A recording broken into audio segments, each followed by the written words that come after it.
রক্তের আত্মীয়, ভাই ভাইয়ের সাথে ভাই কথা বলে না, অনেক বছর হয়ে গেল। বাংলাদেশে তো এগুলো নাই, তাই না?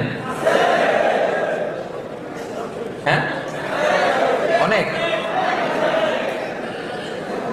এই জন্যই তো আমরা এগুলো রিমাইন্ডার দিচ্ছি আপনাদেরকে, যাতে আমরা শুধরে যাই, যাতে ভালো হয়ে যাই, ঠিক কিনা? রক্তের আত্মীয়দের সাথে সুসম্পর্ক রাখতে হবে, খোঁজ খবর নিতে হবে, তাদের বাড়িতে যেতে হবে, মাঝে মাঝে পারলে কিছু হাদিয়া দিতে হবে, বিপদে একটু দাঁড়াতে হবে পাশে। জীবনে বরকত দিবে কে?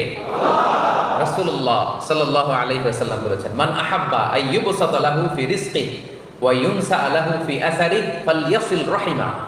যে চায় তার রিজিকে বরকত হোক, যে চায় তার হায়াতে বরকত হোক, সেজন্য তার আত্মীয়তার সম্পর্ককে বজায় রাখে।